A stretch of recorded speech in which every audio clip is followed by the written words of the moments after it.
part of why I'm so passionate about ranch land and generational transfer is I've seen what can happen and what, ultimately does happen. So it's a big part of our industry. There are times that, things might go a little bit different for a woman, but I was raised not to have that mindset. We all have the same opportunity. We're all in the same game. It depends on how you handle the situation, the outcome of it. You're going to be wearing a lot of hats. You might be a wife, a mom, a business owner, but ranching is going to be a big part of it also. It's an opportunity that you can really do well with if you're given it, and that if you're passionate enough and strong enough to stick with it. Welcome to the Landowner Insider, the podcast for Texas landowners who want to stay up to date with current events shaping our state. Here we talk about issues that actually impact your Texas lands, markets, water, wildlife, policy, and the decisions that are shaping our state. I'm your host, Kasey Mock with the Mock Ranches Group, and in each episode, we sit down with the people who are shaping the future of Texas. We're not afraid to ask the hard questions.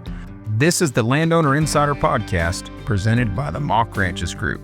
Welcome back to Landowner Insider. This week I've got a very classy woman with me, Morgan Willis, Accredited land consultant, Mock Ranches Group out of Mason, Texas. Welcome to Stephenville. Glad Morgan. to be here. Thank you for having me. Yeah, it's good to have you here.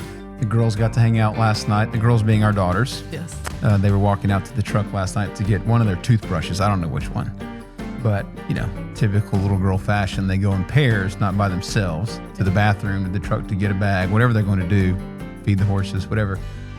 I said, sis, it takes two of y'all to go get a toothbrush. And she said, well, yeah, Dad, we're besties. That's what girls do. Okay, got it. Perfect. So you and I have known each other for 4 or 5 years, probably? Yes. Yeah, we love your family. Yes. Husband Brandon, got a couple of kids. Yep, 3, Lida, Gray, and Shup. Got it. Love it. And you're from Mason County. So what I think is cool about Morgan, you're a stud in our industry, in the ranch brokerage industry, but you're a mother, you're a wife, woman in agriculture. All those things tend to be, other than the mother and wife parts of that, what you do professionally tends to be a male-dominated industry. Yes. So, I've always been really inspired by you since I met you. Well, I appreciate that. Yeah. You spent your whole life in Mason County, just about? For the most part, college and the beginning of our marriage was out of Mason, but Brandon always jokes that it was in our marriage decree that he knew we were going to come back to Mason County at some point. So it was always in the plans. Where's Brandon from? He grew up in Sugar Land, went to A&M, stayed there afterwards and worked, and then we got married in about a year. It was actually on our 1-year anniversary. I looked at him and said, I'm going home. You coming? Back to Mason County. How many generations back in Mason? 4 or 5. I think I'm pretty sure 4. Mm-hmm. But my great-grandfather was Big Doc McMillan, and he put together quite a bit of country in Mason County, Sutton County, and some in even Goldthwaite area. And then my grandfather, had it and took really good care of it, kept it all together. And then I'm one of 5 cousins on the McMillan side, and I'm the youngest by 14 years, and I'm also the only girl. So oh, wow. I'm used to being in a male-dominated situation. Yeah, sure. I can imagine. Yeah. Some of the cousins ended up going to Kansas and Oklahoma and buying ranches and have done very, very well in the cattle industry and being good stewards of the land. And so, over the years with generational transfer, things kind of dwindle down, unfortunately. But that's part of why I'm so passionate about ranch land and generational transfer is I've seen what can happen and what, ultimately does happen. So it's a big part of our industry. Well, I've worked cows with you and Brandon. I'm really surprised. The arguments were not too bad. No, we're both pretty quiet. Brandon is very calm and collected, and so he balances me out pretty well. He's awesome. Yes, yeah. No, he's a saint. God definitely knew what he was doing when he placed him in my life. We worked cows at my in-laws a couple of days ago, and I don't know. I knew I was in trouble 30 minutes into the deal when I looked up and Elizabeth was not there anymore. She was in the truck. And one of the guys day working with us, Ty's like, where'd Elizabeth go? I'm pretty sure I yelled at her and she's gone to sit in the truck. And I think that's what happened. Hey, She knows to remove herself from the situation. Yeah. And, hour later, she came back and there was a comment made about getting yelled at. And I was like, well, don't stand in the gate. She wasn't standing in the gate. I probably shouldn't have yelled. But, things get heated when you're working cows. It escalates quickly. Yeah. Yeah. That's why some people just choose to leave. It's a high stress environment. Yeah. You lose your Jesus over there. What all's changed in Mason County? You've been there. You've heard the stories. I love Mason County, by the way. Your office is on the square. It is, Historic downtown square right there. Yeah. Next to Willow Creek Cafe. Yeah. No, Mason's definitely changed over the years. A lot of out-of-town owners, non-resident situations. But there's still the good old country boys, the country families that are still there and fighting for land ownership and rights and everything. It's a very passionate community, and they're all very close. If there's something going on, it's all hands on deck. When we had the fires last year, it was pretty cool to see everybody come together and work together. And then with the flood, we helped out as much as we could. Mock Ranches did, and they were all so grateful to have that. So It's definitely a old school ranching community, but with growth. Yeah, thinking about that flood, you're talking about the 4th of July flood last year in the Guadalupe. Everybody just discusses the Guadalupe flood, and they particularly Kerrville and then the camps. But what they didn't see is the Llano River, the San Saba River, all the tributaries off of that flooded just as bad. Yeah. Yeah, and so you and Brandon had a distribution center. We went into action pretty fast. A lot of people did. It wasn't just us. But we moved into action pretty fast. We planned a benefit fishing tournament and an auction and ended up raising, and then I made some phone calls. Blake Hutchinson that owns HW Brand, sort of like Prefert. They make panels and water troughs and feeders and wire and fencing, all this stuff. Blake's a great guy. They're out of Colorado. I know Blake through the horse industry. Called Blake, trying to get some introductions to like Atwoods and Tractor Supply and some of the stores. I had no intention to get product, and Blake just started sending 18-wheelers down. Yeah. And we didn't have anywhere to go with them. We're like, okay, we're getting all this supplies. I don't live on the river, and we're in the immediately affected area. What do we do with it? And so you and Brandon set up a distribution center there in Mason, and we had 18-wheelers come and drop off fencing supplies. And our target, being ranch brokers and in the rural communities, was we wanted to get quick resources to the farmers and ranchers impacted by the floods. And so the biggest need they had was fencing. You can't put livestock back until the fences are fixed. And there's no government programs to do that. You can get grants of other kinds, but particularly if your house floods, you may have flood insurance, right? There's no flood insurance on fences in the pasture. No. And so we were able to mobilize pretty quickly and put a little over $250,000 of product and money on the ground, and you and Brandon were a huge part of that. So it was an honor to do it. And those ranchers, they're so humble and they're so not proud in a bad way, but they're never looking for a handout. And so at first it was kind of hard to get some people to take stuff, and finally it started coming around. And Steve was so sweet to let us put all that stuff in his warehouse right there, and it was perfect. It was on 87, so it was really easy to get trucks in and out of, and it was a good experience for considering the situation. And you have another nonprofit there in Mason that y'all work with? Yeah, well, we work with quite a few, honestly. Being in a small town, you're on a lot of boards. Yeah. You wear a lot of hats. I started the Lily Joy Gamble when I was in high school. My best friend was killed in an accident, and so we started the memorial for her, and it always went to children that needed medical needs. One was a cancer victim. There's been multiple situations over the year, and then I went to college, and it kind of, slowed down a little bit, and we started picking that back up this year, and we have lots of big plans for it. It's just implementing everything. Where'd you go to college? Oh man, that's a story. I went a little bit of everywhere. Started out at Odessa College rodeoing for them, then came here to Tarleton, and then I ended at Angelo State University. I didn't know you were at Tarleton. Briefly, yes. Hey, all roads point back to Stephenville. Just look at a map and look at most people's journeys. Taylor, everybody ends up in Stephenville. I graduated from Tarleton. There you go. You just didn't make it out of here. I didn't. I exited, but without a degree. Best little town in Texas. Yeah, started my animal science degree, and then my dad got sick, and so I went home to help with him and met Brandon, and just life carried on. There you go. Got it. Mason, Texas. What's special about it? Oh, Why should there's a lot of I love it. I love what you said earlier that you've still got the resident. It's got an old culture. Mason has an old culture, but the people that are attracted there as non-residents, absentee owners, they're kind of looking for that too. You're not seeing the rapid fragmentation and development. You're not up against tract home builders and data centers and all those things. Mason, it's still a ranch community. it's people there are extremely protective of the land. I don't remember how many years ago it was. They got a group together and banned wind turbines from Mason County. And so they're never I love it. allowed in. We've got the 765 transmission line coming through, and there is some passionate people fighting that one. So if you're a buyer looking for ranch land and you hate wind turbines, you need to call Morgan from Mason. Yes. Because Mason County has a moratorium against them. Yes. But yeah, they're very proactive, especially when it comes to land rights, and great stewards of the land. Very knowledgeable people about grass and what's best for cattle, what's best for recreational. It's a great community to live in. Good.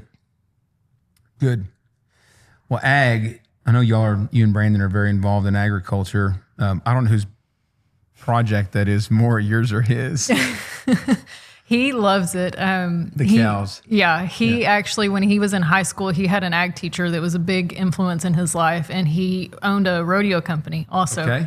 And so on the weekends, Brandon would go help him, moving stock, whatever. And then in the summers, he traveled with him a lot. And so Brandon got into agriculture in a different route. I mean, I grew up rodeoing, but he was on the other side of the chutes where I was inside. So it's fun to see that mesh together. But Brandon is great at researching things and figuring things out. He's extremely passionate about it. We got a truckload of cattle a couple weeks ago, and it's a funny story. We bought them as opens, and we ended up having 5 long bred in there. And I was like, heck yeah, we just paid for opens. Man, what'd you make you? About $1,500 to throw right there times 5. You did good. Yeah, and we had 2 hit the ground this morning, and so he was sending pictures and letting me know everything was okay with them. They have a bunch of ear on them? No. They're Red Angus, real cute little calves, healthy. I gathered a pasture at Mainlaws yesterday that was supposed to have all heifers in it, all open heifers. Yeah. And Maddox and I were making a big circle around this field, and there was a dead heifer on the fence. I was like, oh, man. Yeah. I was thinking she probably died calving, but because they're kind of back where they don't get checked a lot. I was thinking she probably died calving, but they're supposed to be open. So we trot around and we gathered all these heifers up. There wasn't a ton of them, about 30 of them in this group. Pushed them all together so we could start driving them out. And there's a little bitty calf in there with them about 3 days old. Yeah. I thought, well, pretty long-eared black calf, tail straight up in the air. Thought, well, yeah, these have been exposed. Yeah, there's always a surprise with agriculture. Yeah, that's all right though. Yeah. You get a free calf. Yeah. Get a free calf. What have you found, Morgan, as your experience being a woman in agriculture and a woman in land brokerage both? You can answer those separately. Honestly, I don't really, there are times that, things might go a little bit different for a woman, but I was raised not to have that mindset. We all have the same opportunity. We're all in the same game. It depends on how you handle the situation, the outcome of it. So I really don't see any difference. No. Well, that's good. You think you bring something new to it? Like a unique perspective, a woman's touch? Well, I can tell you with my husband, we're in organization, but yeah, women definitely have a different way of looking at things, maybe not more empathetic, but they can see every side of it sometimes, where, I compare it to my husband all the time. He's focused. He's one side and that's it. So sometimes it takes Well, he says you're the one that buys the load of the wild cows. They weren't wild. The ones that you ran through that sale barn that day there with you were wild? That was a joint effort. Okay. Yeah. Who influenced you most growing up?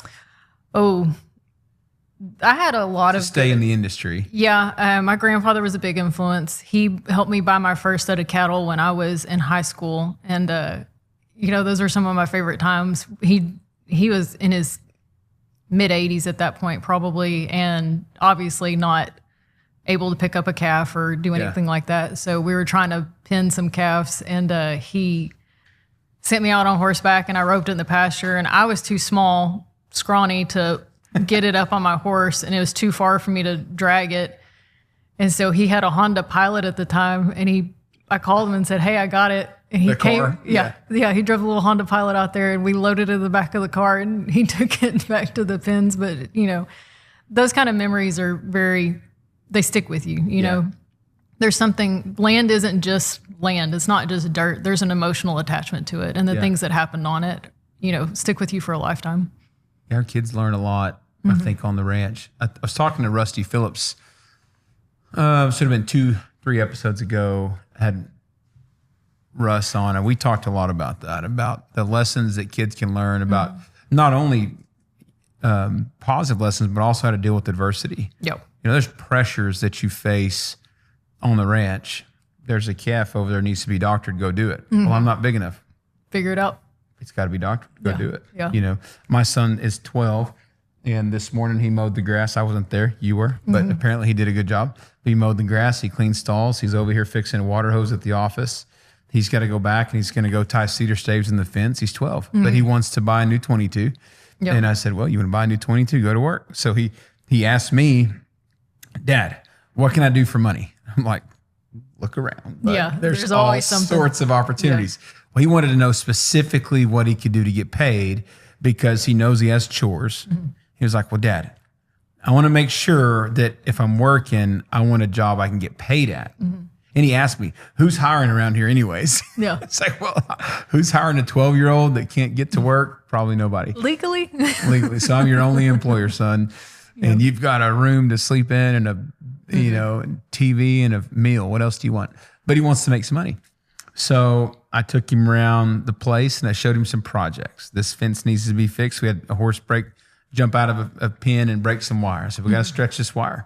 Well, I don't know how to do that, Dad. I said, well, I'll help you with the first run and then you'll know how to do it. So we stretched some wire and I had to splice it and stretch it. I had to cut it back. And I kind of let him make some mistakes. He just tied right onto it and starts stretching. And then, I'm like, well, how are you going to tie it to that post? Well, I don't know. I said, okay, cut this back, put our splice here.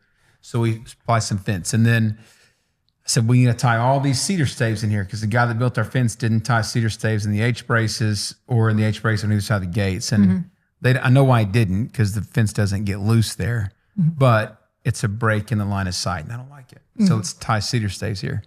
So I taught him how to do the cedar staves, which means he has to operate his saw. He has to cut his wire. He's got to go haul the staves. He's got to pop a line and make them straight on top, cut them off. He's got to use a tape measure. And so he tied about 40 staves for me around this little horse trap. And then Laney Rust, who works with us next door, Laney sees him. Maddox, can I pay you to tie some staves for me? Yeah. He's like, Dad, now I've got a job. I'm like, perfect. Go work for Laney. So Laney tells him she wants the cedar staves tied 2-foot centers. Well, he reads his tape wrong. Oh. So he ties them on 10-inch centers. The first 10 he tied on 10-inch centers. Take them down, redo it. He gets back to the house. He'd been over there almost 3 hours. And I got to tell you how he's bidding it too, but he'd been over there almost 3 hours and he tied 11 staves. I'm like, Bub, that's not very long. Well, Dad, I read the tape wrong because you painted over the tape and because he's telling me I put paint on the tape measure. Anyway, he had to redo them.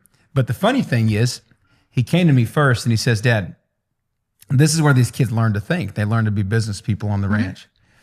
He goes, Dad, I'll tie the staves for $2 a foot. I'm like, well, Bub, is that $2 a foot like tall or long? No, Dad, we're going to measure the fence and $2 a foot. So I like the way you're thinking. Yeah.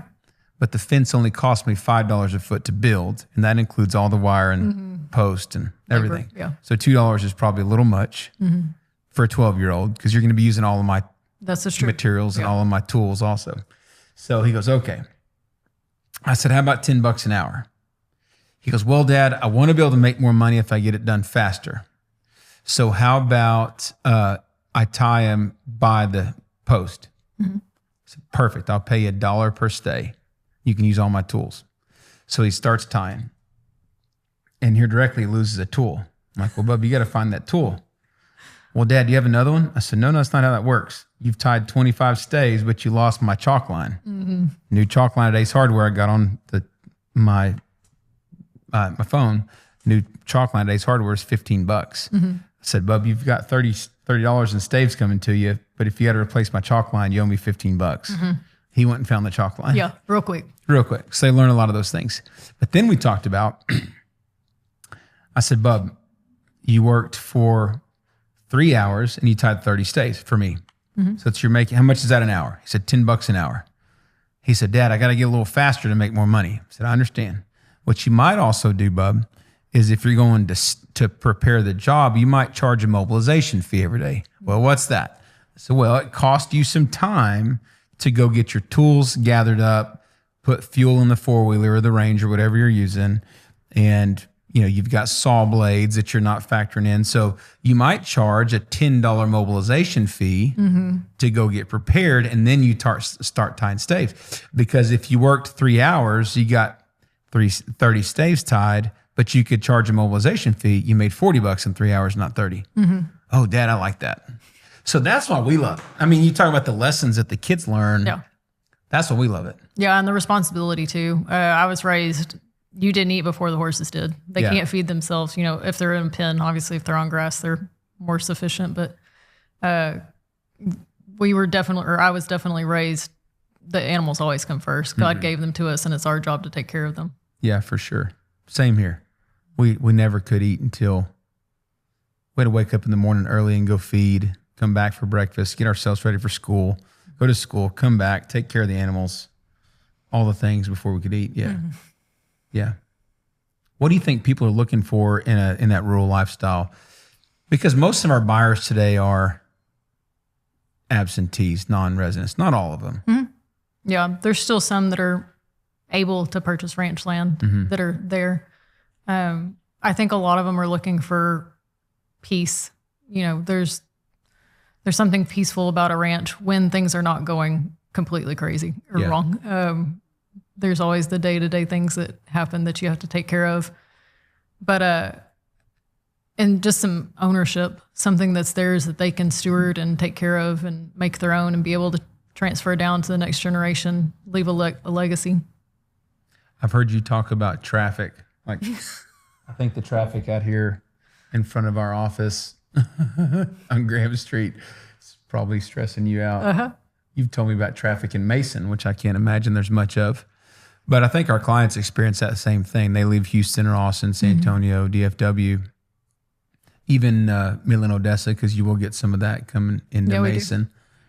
I think as they get into rural America, these slow towns, their shoulders start to relax, blood pressure comes down, they just decompress a little bit. Yeah, during COVID, we got a lot of phone calls from people that would just see a real estate sign and call it, and you're having a conversation with them, trying to get them to know them a little bit better and ask where they're from, and they'd say Houston, Austin, wherever, and they said, we just stopped in for lunch and realized we love it here. It took one lunch and they realized the people, the area was just different. Yeah, it is. I drive from here. My office used to be downtown Austin. The best thing we ever did for health was move out of there. But I drive into Austin still quite a bit, or I'll go into Fort Worth. Fort Worth has a little different vibe than Austin does. Fort Worth still, to me, feels much more relaxed. Of course, when I go to Fort Worth, I'm going to the stockyards of Will Rogers, somewhere that has to do with the horses usually.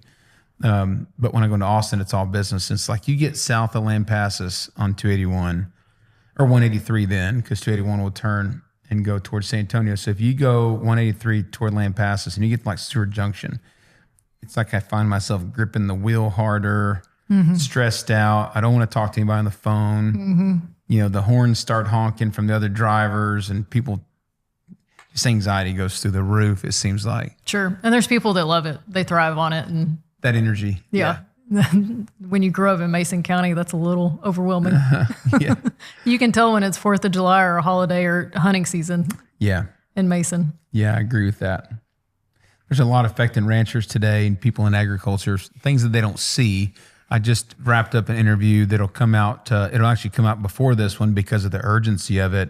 But had Macy Ledbetter on to talk about the New World screwworm that just this week was confirmed in South Texas. And then I had T.R. Lansford on the podcast. T.R. is the head veterinarian and executive director of Texas Animal Health Commission. He was on about a month ago talking about the screwworm. There's all sorts of factors in agriculture. You and I looked at a feed yard yesterday afternoon. We went and toured a 5,500 head feed yard that I think will be for sale. We both wanted to buy it. Yes. Still might. Yeah. But as we evaluated that business, just that feed yard, which is more of a controlled environment, so many factors. You know, as an agriculturalist, you as a cattlewoman, what are you looking at in the ag business and the factors you're seeing that maybe the general public doesn't see? You know. Yeah, I mean, there's taxes, there's water issues, you know, grass that hasn't been managed correctly by the person before you that you're having to come in and clean up. And there's all kinds of things, governmental issues that are affecting. And there's, you know, the price of land. It's gone up drastically for ranchers, and it's a lot harder for them to make it. Whereas, it's not easy to get into agriculture. People our age, yes, no. you know, people our age, it's pretty tough. We were very blessed. Brandon and I started our cattle operation when I was pregnant with Lida, our oldest child. She's 9 now. And I can remember I was pregnant with her when we received our first load of cattle, and there's something special about it. It lights a fire in you. Yeah. And so it's been fun over the years, and there's definitely hardship and learning processes, but ranching has come such a long way with modern technology. There's, you know, the halter system that can help you rotate pastures where you're not having to work on fence 24/7. The collars, some of the collars, Yeah. There's shock collars for cows. Yeah, pretty much. Have you used them? No, we've looked into it multiple times, and there's so many different brands, and there's actually government programs that you can work with to get it. No kidding. The last time we looked at it, you had to have so many contiguous acres for it to work, for it to be profitable. Yeah. And at the time, we were only running just over 1,000 acres, but we picked up another lease that would make it work now. So Outstanding. that's something we've Allow you to started. rotate without building cross fences. Yes. Yeah. Yeah. And, you know, for hunting in Mason County, like we said, there's a lot of non-resident owners, and hunting is their main priority. And so some leases we have to get off of during hunting season. Well, if you got 100 head of cattle, it's hard to just go find another place for a couple months. And so that would be able to let us move pastures to where we're not affecting their hunting, you know, be able to put parameters up around the blinds and the deer feeders. Yeah. Yes, you could do. I didn't think about that. I'd first heard about those cattle collars on Tucker Brown's podcast. Yeah. And they're using them on the R.A. Brown Ranch. They have so much pasture. But even then, I mean, at that scale, cross fencing is cost preventative. Electric fences are very labor intensive more Yes. than anything. And you're running to miles and miles and miles, and you got cow gets tangled up in them, or a hog goes through them, or they short out on the grass. They don't work anymore. Yeah. So it's basically just like you would think of a shock collar you put on the dog, and put your perimeter fence. What do they call it? Do you have one, Taylor? What are the dog collars? Invisible fence? Invisible fence. Yeah. Invisible fence. So you can put an invisible fence up, keep your dog close to the house, whatever, you know. It's the same thing for cows, and you train them to stay. I guess it beeps at them or shocks them. I don't know what it does. It beeps first, I think, and then it will shock them. Yeah. You know, it gives them a warning sign, and you're supposed to turn out only so many head, and then they're kind of the lead. Got it. Like once they figure it out, you can turn more out with them. So that's what I've been told. Huh. You got to train them. Sure, there's a training process. Cows running around getting shocked the whole time. What the hell's Where's going it coming on? from? Where's Yeah. it coming from? I told Elizabeth last week we needed to get these things because she doesn't want cross fences on our place, but I want cows. And she doesn't want cows in the driveway, but I want cows. And she doesn't want a fence parallel in the driveway because it would look funky. But I want cows. So I told her we should get these collars. She told me that's what city people would do. I was like, well, no, not really, honey. Well, you have to make things Probably the work. future of agriculture. It is. They use them a lot in Colorado in the mountains. No kidding. Yeah. No kidding. I wonder what the battery life is on those things. I don't know. I mean, you do have to switch them out, but I haven't looked into it that closely. Huh. I like that. What worries you about the future of agriculture? I honestly hope that the next generation has the same passion for it and understands how much it's needed. It's concerning, that kids don't know what all this entails and how much comes from it. There's with the generational transfer, there's ranch owners that are holding on to land, and that, like I said earlier, they're proud, they're humble, and they don't want to ask for help. And so their kids go off and blaze their own path. Yeah. Well, then we lose that generation. When it's time for them to come back, they've either established their life somewhere else and have it going on, or they don't have a passion for it at all. And so I'm concerned about what's going to happen in the ag industry as a whole, and there's awareness, but also affordability. Pretty tough. Yeah, and just the passion for it too. Yeah. If you're not in it on a day-to-day basis, seeing everything, you kind of lose touch with it. The cattle market definitely concerns me. Up north in Nebraska, all up there, they're in an extreme drought. And they ran 9,000 head through a sale last week. It's going to be pretty hard to rebuild those programs if this continues. And it's hard to watch those ranchers go through that. Yeah, you're seeing big dispersal sales, liquidation sales of entire big operations. Just they can't foundational. Carry them through. Yeah, really hard to carry them through. Yeah. It's expensive to stay involved with the ranch as a family. You see some of the bigger ranch families, the Browns and some of the others are able to get people involved. But what they've done is everybody that wants to come back to the ranch, they have to produce their own revenue. So they each have to have the Drummond Ranch is doing the same thing in Oklahoma as what the Ari Browns are doing up in Throckmorton. And I love it. They're encouraging the kids to come back, but it's not an endless supply of money that everybody can plug into. It's not like for every kid comes back, there's an extra $60,000 to $100,000 worth of salary to be had. Sure. You got to generate the revenue. So find ways to generate revenue for the ranch, whether that's improving a process or adding a product to sell or adding a service. And I enjoy that. And they're producing a lot of content, which allows us, it can inspire us and teach us things. I called my father-in-law last week and told him that we wanted to come in and work cows with him because, a couple of things. One, if not, he's hiring day workers to do it, and that takes money out of the operation. But two, it's important to me to have the kids involved. Yeah. Because if it's not involved when they're young, they won't be involved when they're old. Yeah, and they'll be timid and just kind of behind the 8 ball on it. If they want to do it, they won't be able to. Sure. If they wanted to come back and do it, they wouldn't be able to. But it's really tough. Yeah. It's tough because we hauled a trailer and 3 horses and 4 people and all these things. So just being able to help is expensive. Not everybody whose granddad owns a ranch could go be a good help. You might be able to go be a body, hold a fly tagger. Yeah. But not everybody could be good help because it's a lot. That's what worries me a lot, I think, is the inputs. There's going to be probably a lot of modernization and evolution of the way we do things. We're going to have some evolution of the way we ranch and farm both, food fiber both on small acreage.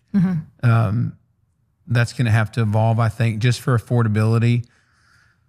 There'll be some, I would think there'll be some period of time where you're going to see a higher percentage of cattle produced on small operations. And I don't know if that'll be a lease situation or the people own them, probably more of a lease than an ownership deal, would think, because the average person doesn't know how to own and manage 2 or 3 cows, and that's pretty tough to have the supplies because the same supplies it takes to manage 2 or 3, you can manage 100. Yeah, think about how much pens take up, how much space, and if they don't have to have that whole setup. You should go buy you a portable set of pens and a good horse. Yeah. Go around and work cows for everybody. This episode is brought to you by the Mock Ranches Real Estate Group. At Mock Ranches, we specialize in representing buyers and sellers of farms, ranches, and recreational land across the state of Texas. Our team sold over $1.25 billion of Texas land, and we focus on helping landowners make smart decisions about their most valuable assets. If you're thinking about buying or selling, or simply want to understand the land markets better, get a hold of us at mockranches.com. Mock Ranches, Texas land represented right. What would you tell a young woman that wanted to get into agriculture today? You better have thick skin. No, I'm kidding. Honestly, we get this a lot about women, but the men in this industry are usually wanting to help you as much as they can and teach you. There's some really good guys in this industry that want women to succeed. Yeah. But you're going to be wearing a lot of hats. You might be a wife, a mom, a business owner, but ranching is going to be a big part of it also.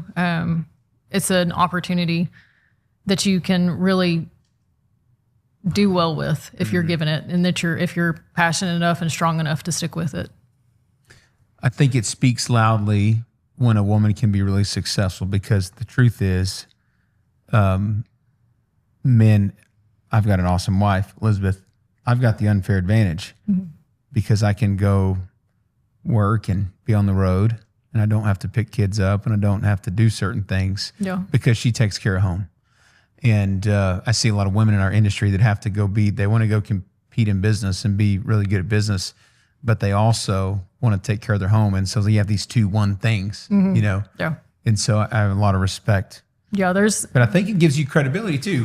When you go in an appointment, because a lot of your customers are going to be men, you go in an appointment with a guy and he can see you've been effective here, you've been successful there, you're a cattle raiser, you're professional. Chick's got grit.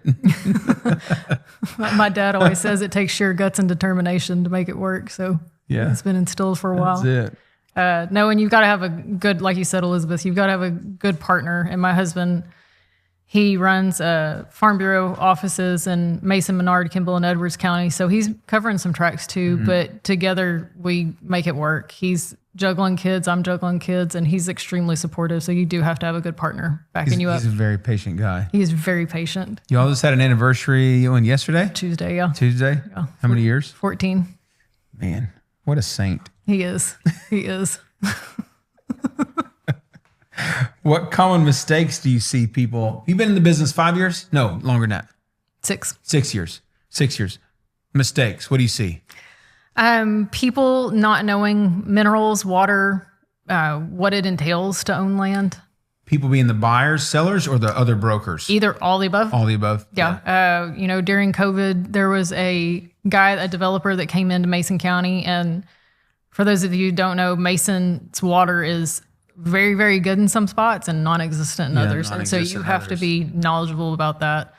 But anyways, this developer came in, had an agent from out of town that wasn't familiar with Mason, and they bought quite a bit of acreage and ended up drilling, I think, over 46 wells that were dry.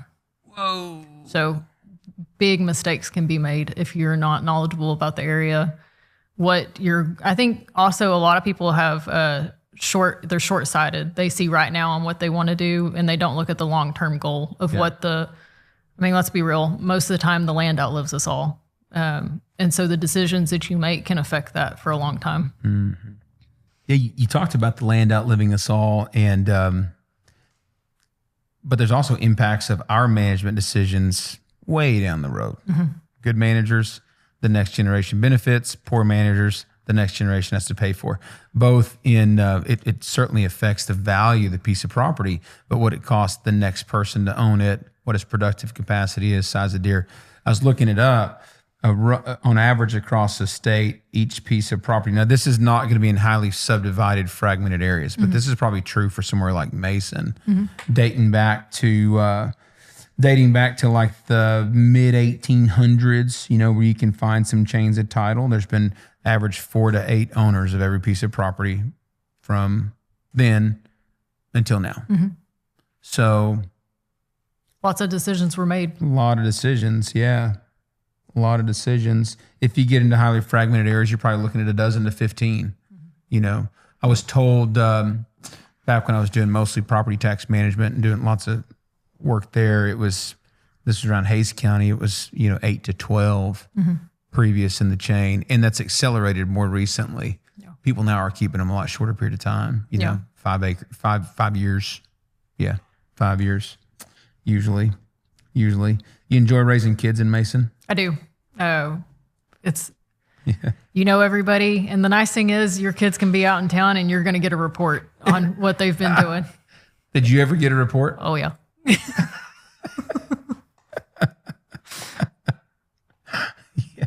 I always thought I was sneaky, but I wasn't. Yeah, I did too. What about common seller mistakes? We're talking about buyers. What about seller mistakes? Probably trying to make improvements on the land that they think are going to get a return that the next owner might not be interested in. You know, like we talked yesterday with that property we went and looked at, they asked if they should build a house, and their taste might be much different than the next person's. And so that's a lot of investment to put in a property. Yeah, go spend $500,000 on a house that the next buyer's not going to appreciate. Yeah. There's a balance though, right? I mean, there's some underrated and overrated ranch improvements. What do you think those are? You know, water has become a really big deal in Mason water features. Like live water, surface water, pond water. Ponds, Yeah. you know, like man-made lakes, things like that. And it honestly just depends on the next buyer. They may be extremely passionate about groundwater and not want that to be a used up resource. The things that are always going to improve a property are good fences. You always want a good fence in between you and your neighbor, depending, you know, no matter what you're doing, hunting, cattle, anything, you want good fences. Good infrastructure, water, electric, all the things that the necessities are always good improvements. What do you think's overrated? That's a personal opinion. Very user specific, isn't it? I might not get involved in that one. I like good cattle pens that work, head gates that work, and Oh man, is that a hot button item this week? No, it honestly just depends on the property and what's best for it, in my opinion. Yeah. Good head gates on your cow pens are. I'm pretty sore from a couple days ago fighting a bad one, so. Yeah. That one was too easy. We had a cow get hung up in the head gate. We're working this one lease place my father-in-law has, and we've been working a couple hours, and we get this big cow through there, and we catch her in the head gate, and she sets back. She's got her legs locked. She sets back, and it took us, I don't know how long. We fought with her for 25 minutes. Nothing you could do to get her to budge.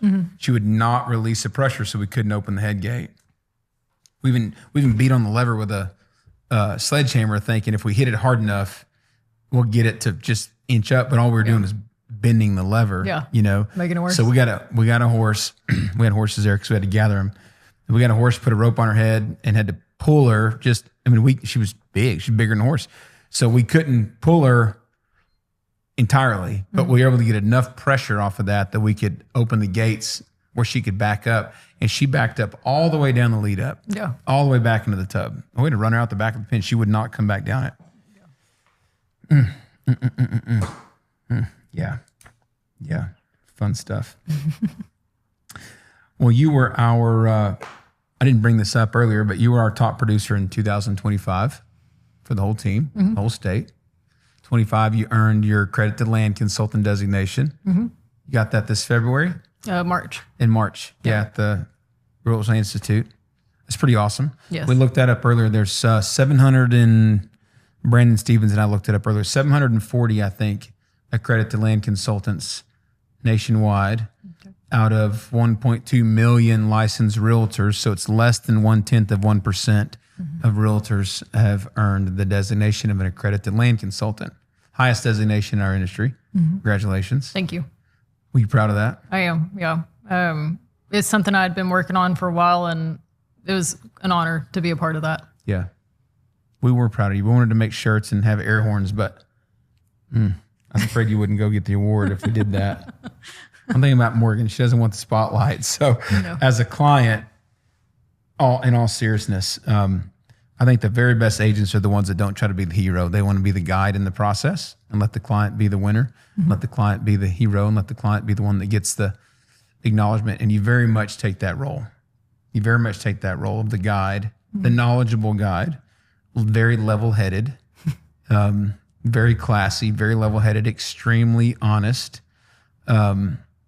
Extremely honest. And I'm honored to be in business with you. When your kids grow up, what do you hope they remember about growing up in the ranch life? You know, I would love to say that I hope they remember all the good times, but I hope they remember the hardships and the days that really made them who they are.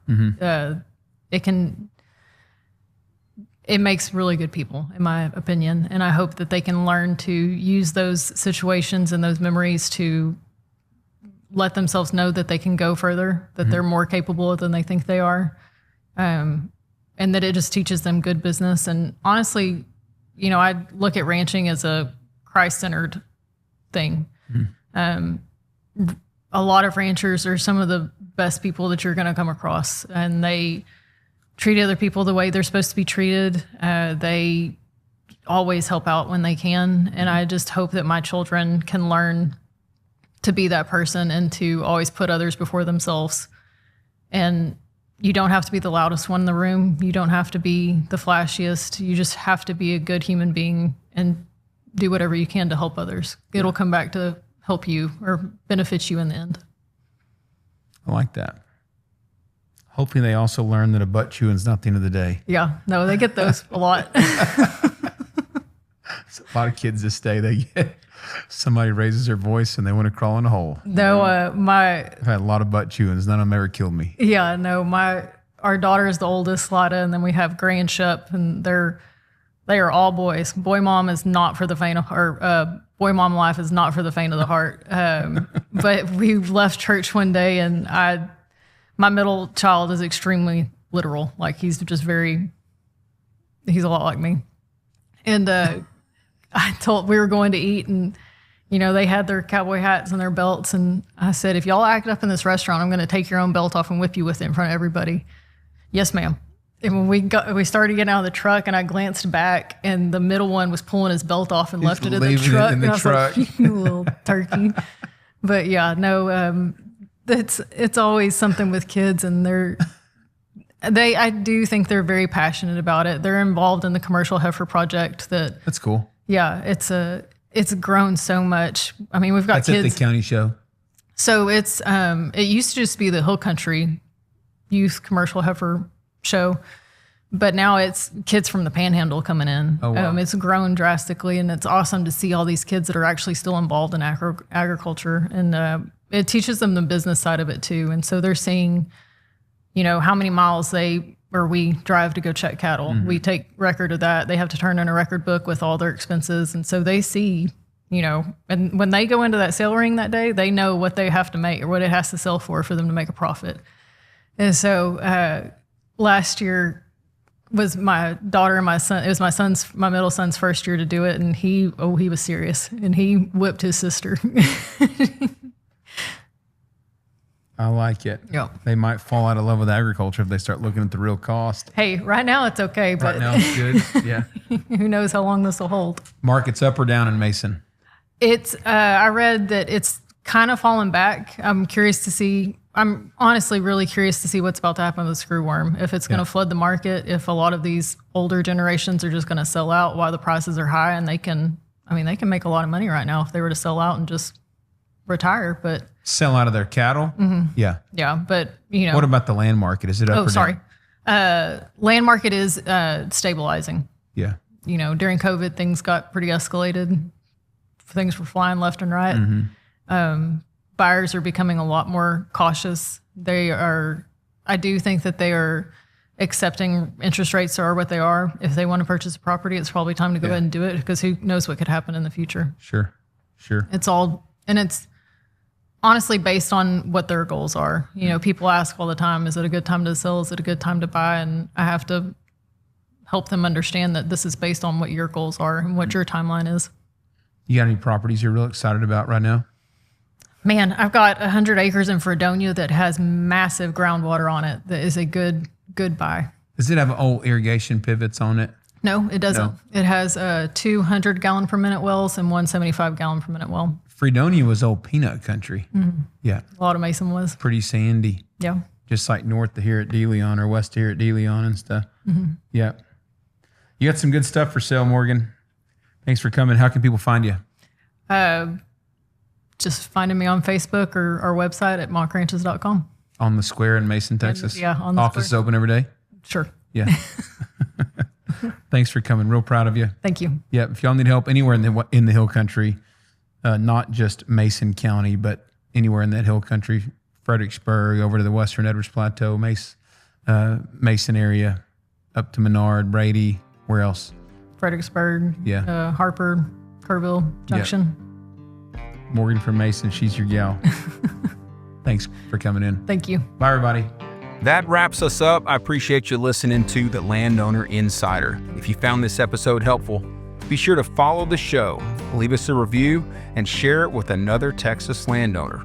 For more insights, listings, and resources for Texas landowners, visit mockranches.com. Till next time, I'm Kasey Mock, your host. This has been The Landowner Insider. Go get 'em.